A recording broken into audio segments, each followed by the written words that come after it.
Right, David, thank you so much for letting us come in and chat with you today. Really appreciate it. That's okay. I'd like to get a little of the background about how your love affair with photography really began. Yeah, I mean, I bought my first camera when I was 17, I think. Yeah, it would have been 17. And back in those days, I had my motorbike, I had my camera, I had my Ordnance Survey map. So I'd get on my bike and ride off and look at the map, see where I wanted to go, and take a few snaps. And they were just snaps. And I sort of started there. And I suppose living in Pembrokeshire, it might sound a bit cliched, but I suppose it's the most natural thing in the world to own a camera, really. It's quite a nice thing to do. You were actually drawn to doing monochrome images quite early, I think. Yeah. And they still predominate in your work, obviously. Why is that? Oh, where shall I start? I think they give less away than a colour image. I feel when you look at a colour image, it lays everything on a plate straight away. You lose a certain amount of mood, drama, atmosphere, even subtlety.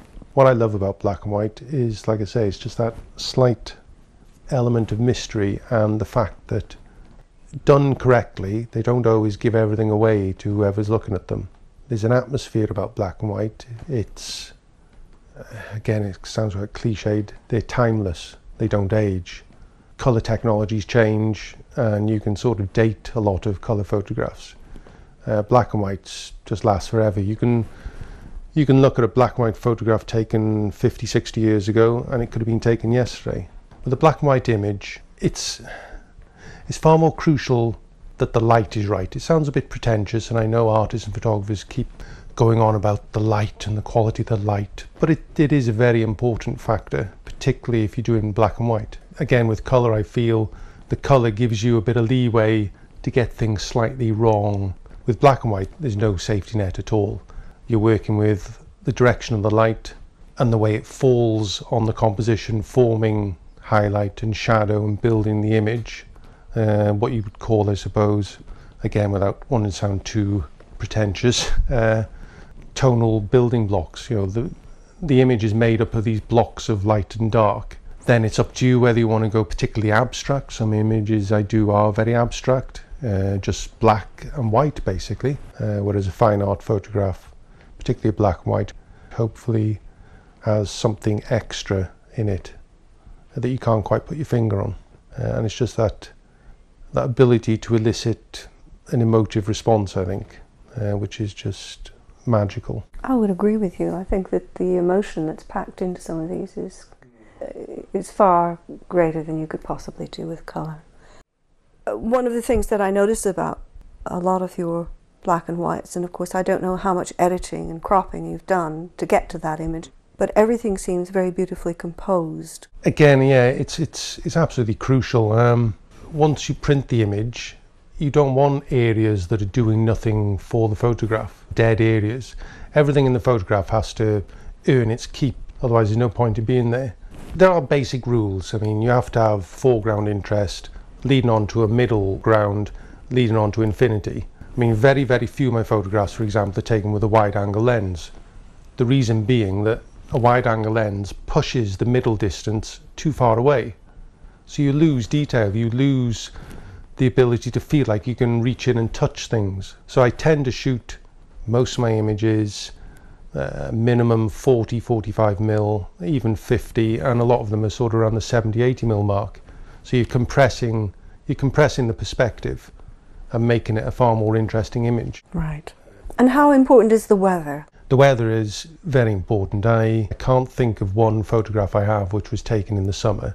The light is too harsh, the foliage is too thick and full, and I think late autumn, winter, early spring is about the window I use. Obviously the weather is more changeable in the winter. You can have bright sunshine, 10 minutes later you can have a huge black storm cloud rolling in. I love to photograph when it's been raining, and sort of late afternoon it tends to clear and you might get the sun coming out, and just that wonderful reflective quality of the sun on wet roads and wet fields is stunning, and especially wet stones. In the summer you get loads of ozone and dust and dirt and the haze of the sun, and it just destroys long distance vision. In the winter, and it sounds obvious, but it's true, the sun stays at a much lower angle. So ironically, you can actually photograph for longer during a winter's day than the summer's day. So in the winter, you get much more longer shadow detail, much crisper light, less foliage, and it's just a damn sight more interesting, and the skies are brilliant.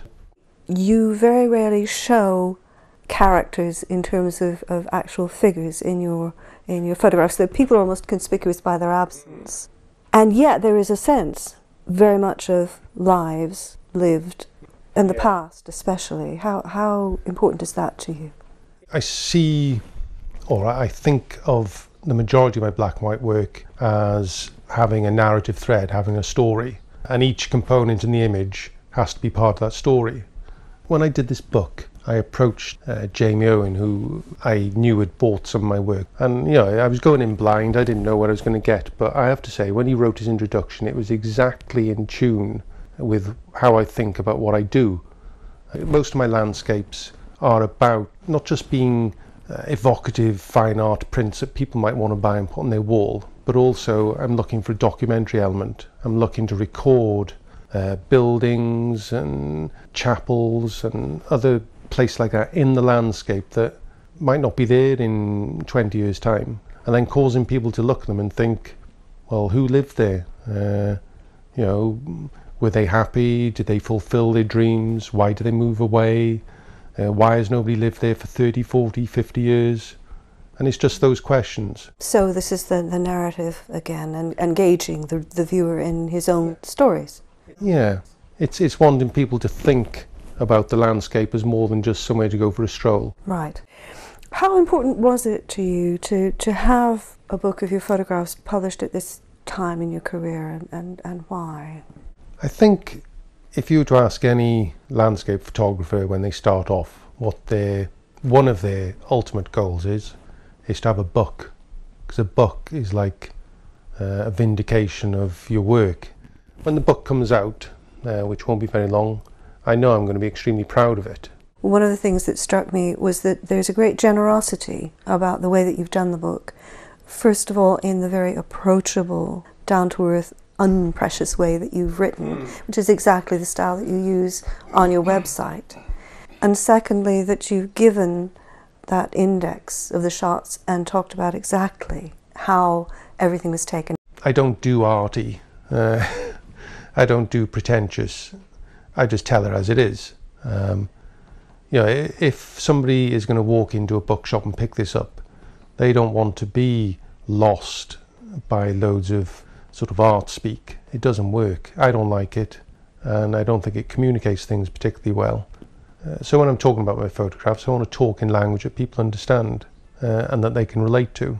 And given all the information in the back in the plate index, again, I'm not precious about what I do, and I believe that what I do, anybody with a camera and determination can also do. Okay, you do need an eye for composition, obviously, but the technical side, anybody can learn. Well, I think that's very modest of you. I think it would take many years before people could reach the sort of standard that you've got in this book. Now, you've been living in Pembrokeshire all your life, virtually, and you've been taking photographs of this area for decades. Is there any chance that you might run out of road, kind of run out of material? Well, I suppose the answer is yes. Getting a book of Pembrokeshire is, I've reached the goal I wanted to reach, which is, like I say, a collection of 50 images of this stunning area. But now I think it's time to sort of get my visa and start getting into other parts of Wales, going over the borders. And then, of course, there's England and France and Italy and Spain. So I think I better buy a very large motorhome and disappear with Anna, Charlie and Harry. Do you think that could happen? I can't see why not. Trade the rain for some sunshine. Yeah. That would be a new challenge, wouldn't it? Sunny photos. People would think I've become really optimistic and happy. Oh, well, it's been really fascinating talking with you. Thank you, David. Thank you. And good luck with the new book. Well, I'll give it my best shot and see what happens. Thanks a lot.